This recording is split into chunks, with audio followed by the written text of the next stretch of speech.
You know, options trading and all trading really is a probability-based game. So if you don't understand statistics, then it's hard to really understand your trades. Sure, we can get lucky sometimes, but if we're not thinking in terms of averages, probabilities, and outcomes, then it's hard to really get a firm grasp on why we're making or losing money. And trust me, because I was there. If you think the math doesn't matter at all, then it's probably because you just don't know the right math yet. So in this video, I'm just going to break down 3 simple concepts that you're going to use everywhere in trading. And they are the mean, median, and mode. So let's jump straight into it. All right, so the first concept is called the mean or the average. It's simple. When you're looking at a data set of numbers, you add up all the numbers and you divide them by the number of numbers that you have. For example, let's say we're looking at the numbers 4, 5, and 6. If we add all those up, we get the number 15. And since we had 3 numbers, we divide it by 3 and we get the number 5.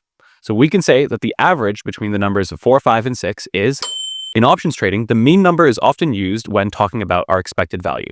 If we look at a history or a data set of all of our past trade returns, we could take the returns of all of our past trades, add it up, divide it by the number of trades that we placed, and we could say, on average, we are returning this amount or losing this amount per trade that we place, and that is, on average, our expected value of whatever strategy that we're running. Another quick example we could do is what is the expected value of, let's say, rolling a 6-sided die? Well, we could say there's 6 sides, each has a number on it, 1, 2, 3, 4, 5, 6. Add all those up, divide it by 6, and we'll get the average expectancy of rolling a dice, which is 3.5. Now, it's funny because you can't actually roll a 3.5 on a dice, right? It doesn't work. But over hundreds or thousands of rolls, that is actually the average number that you would get. And in trading, you really need to think the same way. We're not just playing for the outcome of one single trade. We're playing for the expected value across hundreds of trades. Now, the second concept is called the median, or the middle number that is in our data set. And the median is really important when your data set has major outliers, or numbers that are significantly bigger or smaller than what we typically see in most of our data set. And that's because big numbers can significantly distort the mean. For example, let's say we had the numbers 1, 2, 3, 4, and